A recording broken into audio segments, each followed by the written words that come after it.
नाना, आजपासून अंतरिम बजेटला खऱ्या अर्थाने सुरुवात झालेली आहे. पहिल्या दिवशी तुम्ही आक्रमक दिसतात. मराठा आरक्षणाचा मुद्दा राज्यात गाजतो. तुम्ही देखील आज आंदोलनं केलेली आहेत. पहिला तो मुद्दा आज असा आहे की हे बजेट अधिवेशन असं तुम्ही म्हणताय, पण आज सरकारने पहिले पुरवणी मागण्या मांडल्या. आपण पाहिलं असेल की सातत्यानं लाखो कोटीच्या पुरवणी मागण्या सरकार मांडत असेल तर या राज्याचा दिवाळा निघालेला आहे हे सरकारने जाहीर केलेलं आहे. आत्ताच पावसाळी अधिवेशनामध्ये सरकारने जवळपास 75,000 कोटीच्या मागण्या त्या ठिकाणी ठेवलेल्या होत्या. आम्ही पाहिलं एवढे वर्ष आम्ही पण विधिमंडळात काम करतोय आणि फरक होऊ शकतो, 5-10 हजार कोटी रुपये त्यांना लागू शकतात, पण 75,000 कोटीच्या मागण्या, त्याच्या पहिलेही पुरवणी मागण्या सातत्यानं सरकारने आता बजेट असताना सुद्धा पुरवणी मागण्या मांडल्या जात असेल तर राज्याचा दिवाळा शिंदे फडणवीस सरकारने काढलेला आहे हे याच्यातून स्पष्ट होते आहे. आणि म्हणून याचं उत्तर सरकारला आता द्यावं लागेल की हा पैसा खर्च कुठं केला जातो आहे, फक्त जाहिरातीवर केला जातो आहे का, लोकोपयोगी काय आपण कार्यक्रम राबवलेले आहेत, याही प्रश्नाचं उत्तर सरकारला द्यावं लागणार आहे. दुसरा महत्त्वाचा प्रश्न आरक्षणाचा मुद्दा आपण पाहिला. काल भाजपकडून ज्या पद्धतीनं वक्तव्य येत होतं त्यांनी तर माफी मागितली पाहिजे मराठा समाजाची. ते म्हणतात की फडणवीसाचं मराठा समाजावर उपकार आहे. हे मराठा समाजाला एवढा लोल्यापोच्या समजत असतील हे BJP-वाले, तर त्यांच्यासाठी ठीक आहे, फडणवीस त्यांचा देव असेल, पण मराठा समाजावर उपकार फडणवीसाचे आहेत याचा आम्ही निषेध करतो. हा एक प्रकारचा मराठा समाजाचा अपमान करण्याचं पाप हे BJP करते आहे. सगळ्याशी खाजवलं पाहिजे, मराठा समाजाशी खाजवलं तर यांना त्याचे परिणाम काय भोगावं लागतील त्यांना कळत नाही. मी परवा पुण्यात होतो, धनगर समाजाची लोक मला भेटलीत. 10 वर्ष यांनी आम्हाला फिरवलं. 10 वर्षात आम्हाला शेवटी हायकोर्टाने ज्या पद्धतीने आमची केस डिसमिस केली, या फडणवीसांनी आम्हाला फसवलं. आणि प्रत्येक समाजाला फसवण्याचं पाप ज्या पद्धतीनं भाजपनी सत्तेसाठी केलेलं आहे त्याचे परिणाम आज महाराष्ट्रामध्ये BJPला भोगावं लागणार आहेत आणि सत्तेतून त्याला पाय उतार व्हावं लागणार आहे, अशी परिस्थिती आज आहे. आपण पाहिलं, आम्ही पावसाळी अधिवेशनातही सरकारला सांगत होतो की जरांगे पाटलाशी मुख्यमंत्र्याचं नेमकं काय बोलणं झालं. मुख्यमंत्री हे राज्याच्या जनतेचे आहेत. कुठलीही गोष्ट असेल तर त्यांनी सदनाच्या माध्यमातून ते जाहीर केलं पाहिजे की नेमकं काय बोलणं झालं. मोदी साहेब सांगत नाही कुठल्या देशात गेले तिथं काय करार केले त्याचा कुठला उल्लेख करत नाही, पण तीच परंपरा महाराष्ट्राच्या पुरोगामी महाराष्ट्रामध्ये राज्याचे मुख्यमंत्री करतात आहेत. हे सुद्धा निषेधार्थ आहे. जरांगे पाटलाचं आणि मुख्यमंत्र्याचं नेमकं काय बोलणं झालं होतं. जरांगे पाटील आज अडून का बसलेले आहेत. हे म्हणतात की आम्ही 10% दिलेत. 10% दिलेत, पण ते कसे दिलेत, काय मुद्दे आहेत त्याच्यामध्ये. म्हणजे 5 मान्य सुप्रीम कोर्टाने ज्या आधारावर गायकवाड आयोगाच्या शिफारसी नाकारल्या होत्या त्या 5 मुद्दे यांनी क्लिअर केलेत का तर नाही केलेत. ट्रिपल टेस्ट केलेत का नाही केलीत. या सगळे मुद्दे त्याच्यामध्ये येतात आणि तो एक संशय आहे. दुसरा महत्त्वाचा प्रश्न की जे सांगतात की मी हायकोर्टात टिकवून ठेवलेला होता, मी जिथपर्यंत मुख्यमंत्री होतो तिथपर्यंत सुप्रीम कोर्टामध्येही मराठा आरक्षण चालू होतं. माझा सवाल आहे फडणवीसाला आणि राज्याच्या मुख्यमंत्र्याला की तुम्ही आम्हाला उत्तर द्या. जी समिती तुम्ही बनवली होती उद्धव ठाकरे साहेबांच्या काळामधले, तर स्वतः मुख्यमंत्री त्याचे सदस्य होते, अशोक चव्हाण त्याच्यामधले अध्यक्ष होते, यांच्याकडेच ही जबाबदारी होती. मग अशोक चव्हाण, अजित पवार, एकनाथ शिंदे त्या समितीचे सदस्य होते. हेच लोक टिकवू शकले नाहीत, आज तिथं मांडीला मांडी लावून बसलेले आहेत. आणि ॲडव्होकेट जनरल कुंभकोणींनी सांगितलं की फडणवीसांनी सांगितलं की मराठ्याची बाजू मांडवू नये. तर याला झारीतला शुक्र नेमका कोण आहे हा तर समोर आलेलाच आहे. पण ज्या पद्धतीनं मराठ्यांना आरक्षणाच्या नावानं आणि एकीकडे कुणबी प्रमाणपत्र देऊन OBC-मध्ये त्या पद्धतीचा OBC आरक्षणाला धक्का लावणं, हा नेमका महाराष्ट्रामध्ये काय चित्र चाललेलं आहे हे आता सरकारला स्पष्ट करावं लागेल. जाहिरातबाजी आता बंद करा, जनतेच्या पैशाची उधळपट्टी बंद करा. पण शाहू फुले आंबेडकर विचाराला जी काळीमा लावण्याचं पाप तुम्ही करतात त्या विषयावर आता तुम्हाला स्पष्टीकरण द्यायचे दिवस आलेले आहेत. आरोप प्रत्यारोप तुम्ही मागचं काय झालं ते सांगत बसता, तर तुमच्याकडेच आता ते सगळे लोक आहेत. म्हणून आता तुमची जबाबदारी वाढलेली आहे, सरकारची जबाबदारी वाढलेली आहे. वस्तुस्थिती महाराष्ट्राच्या जनतेसमोर सरकारने मांडावी ही भूमिका आता काँग्रेस पक्षाची आहे आणि मी त्या पद्धतीचं सरकारला धारेवर पकडणार आहे. नाना, तुम्ही भाजपवर आरोप करताय, मात्र दुसरीकडे जरांगे यांचे सहकारी असतील भाजप नेते म्हणतात की शरद पवार आणि राजेश टोपे यांचा जरांगे मागे हात आहे आणि जी पोलिसांवर दगडफेक झाली त्यामागे जरांगे कारणीभूत आहे. सौम्य लाठीचार्ज करण्याचे आदेश कोणी दिले होते तर देवेंद्र फडणवीसांनी दिले होते, ते मान्य केलं. जरांगे पाटलावर लाठीचार्ज करण्याची कारणं काय, त्यांना कोण बसवलं होतं, या सगळ्या म्हणून तर आम्ही सांगतो की मुख्यमंत्र्याचं आणि जरांगे पाटलाचं नेमकं काय बोलणं झालं होतं ते त्यांनी जाहीर करावं मुख्यमंत्र्यांनी. आम्ही जरांगे पाटील आमच्यासाठी काही विषय नाही आहे.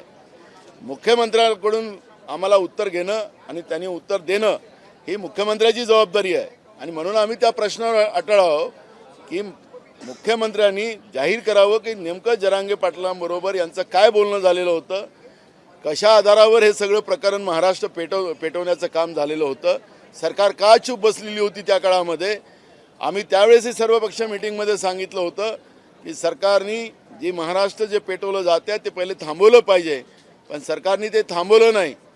सरकारचा किती सहभाग आहे हे फक्त मुख्यमंत्र्यांनी एकदा सदनामध्ये सांगावं की माझं जरांगे पाटलाशी हे बोलणं झालं. वस्तुस्थिती पुढे येईल ना, तपास घेण्याची गरज काय, पोलिसांवर कसा दबाव आहे, साधा मागासवर्गीय आयोगावर किती दबाव होता, निरगुडे आयोगाला राजीनामा देऊन पळावं लागलं.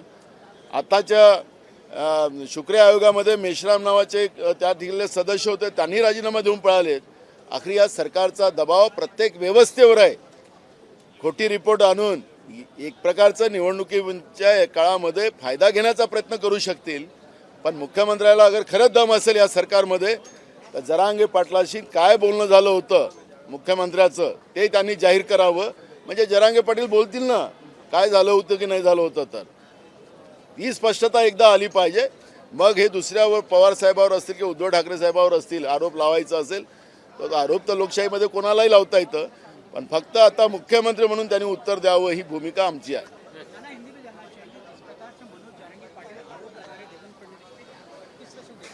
कुछ भी हो सकता है. राज्य में जिस तरह से ड्रग्स से नई जनरेशन को मारा जा रहा है तो इसमें होम मिनिस्ट्री की बहुत बड़ा इन्वॉल्व है. महाराष्ट्र में इतना ड्रग्स कहाँ से आ रहा है उसका जवाब कोई नहीं दे रहा है. हमने बताया उसका पता कहाँ से आ रहा है, गुजरात के मुमरा पोर्ट से आ रहा है. मुमरा पोर्ट किसके कब्जे में है, तो इनके आका के पास है. आखिर क्यों नहीं कार्रवाई की जा रही है, क्यों महाराष्ट्र में पॉइजन फैलाया जा रहा है, नई पीढ़ियों को क्यों बर्बाद किया जा रहा है, उसका जवाब फडणवीस ने देना चाहिए. जरांगे पाटिल का सलाइन वाला जो पॉइजन वाला इशू है वो उनका, वो बोले, हमको उसके बारे में कोई जाना नहीं हमको. लेकिन महाराष्ट्र में जो ड्रग के माध्यम से पूरा महाराष्ट्र को और महाराष्ट्र की जनता को बर्बाद किया जा रहा है उसकी जवाबदारी तो फडणवीस ने लेना चाहिए. उसकी भी जवाबदारी नहीं लेंगे. हमारे पुलिस ने पकड़ा, तो कितना आया महाराष्ट्र में आज तक, और जो बिक रहा है महाराष्ट्र में सब तरफ ड्रग्स. नासिक का भी हमने लास्ट टाइम मुद्दा उठाया था, जो लोग थे उनको हॉस्पिटल में 5 स्टार व्यवस्था की गई थी सरकार के इसमें, तो फिर उसमें क्या कार्रवाई की गई उसका भी जवाब सरकार नहीं दे रही है. तो जरांगे पाटिल क्या आरोप लगा रहे हैं उसमें हमको जाना नहीं है, लेकिन होम मिनिस्ट्री जिस तरह से महाराष्ट्र में ड्रग्स के माध्यम से जो जहर फैला रही है ये तो बात छुपी नहीं है, ये सबके सामने आई है. उसका जवाब फडणवीस ने देना चाहिए, ये भी मांग हम करते हैं. बरं सर, राज्यातील सर्व बाजार समित्यांनी आज बंद पुकारलेला आहे. पणनचं जे बिल येतं त्या विरोधामध्ये या सगळ्या बाजार समित्यांनी बंद पुकारले. विरोधक म्हणून भूमिका तुमची काय आहे? महाराष्ट्रामध्ये सगळीकडेच आता लोक रस्त्यावर आहेत. म्हणजे आता कोण कुठलं सेक्टर, आता डॉक्टर लोक संपावर आहेत, लोक सरळ जातात आणि आडवे होऊन निघतात आहे. आपण ती व्यवस्था पाहतो, सरकार त्याच्यावर कुठली प्रतिक्रिया द्यायला तयार नाही. तरुण पोरं रस्त्यावर आहेत, सगळीकडे पेपर फुटीची कारणं चालू झालेली आहेत. सरकारने त्या तरुणांनी त्याचा पुरावा दिलेला आहे. अधिकारी त्याच्यात कसे सहभागी आहे, सरकार कशी सहभागी आहे तो पुरावा दिलेला आहे. ते पोरं रस्त्यावर आहेत, शेतकरी रस्त्यावर आहेत. कांद्याचे भाव वाढवले, कांद्याचं जी निर्यात बंद केली होती ती उठवली असं मोठे मोठे हेडलाईन टी व्हीवर आणि पेपरमध्ये छापून आल्यात. जो रिपोर्ट आलेला आहे त्यांनी निर्यात उठवलीच नाही. कांदा अजूनही सडत आहे. कांद्याचा शेतकरी रस्त्यावर आहे. ज्या शेतकऱ्याचा माल खरेदी केला त्याचे पैसे अजूनपर्यंत दिले नाहीत.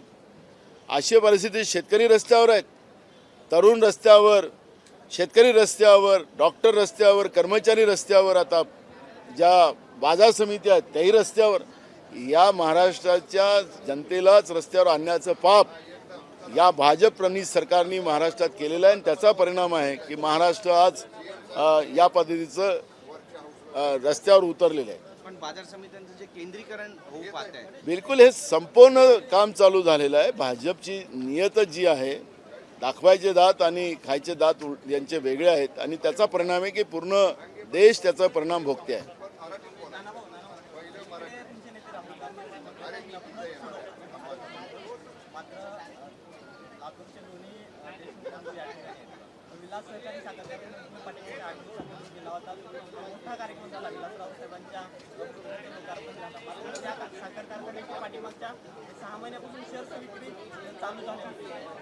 काँग्रेस समर्थक शेतकऱ्यांना आहेत, मात्र इतर शेतकऱ्यांनी काय अन्याय केलाय त्या शेतकऱ्यांची आता अशी मागणी आहे की आम्हाला काय शर्त दिलेली आहे आम्ही त्या मागणीला तयार नाही. मी स्वतः गेलो होतो उद्घाटनाला, त्या ठिकाणी सगळ्यांसाठी खुलं आहे. पण ते कोणी आरोप लावायचा असेल, जो आरोप लावणार असेल त्यांनी यावं, त्यालाही शेस देऊन द्या. अनेक त्या ठिकाणचे शेतकरी मी काय बोललो, मी स्वतः गेलो, सगळ्या शेतकऱ्यांना मिळालो. ज्यांना कोणाला घ्यायचं असेल त्याच्यासाठी पण खुलं आहे. झालं ना. राष्ट्राध्यक्ष बोलले ना. संभ्रम निर्माण किया जा रहा है और आप कह रहे हैं कि जरांगे पाटिल और सीएम के बीच में जो बात हुई वो सदन में रखी जाए. बिल्कुल रखना चाहिए, वो सार्वजनिक करना मुख्यमंत्री की जवाबदारी है, उन्हें रखना ही चाहिए. बात तो हुई दोनों में,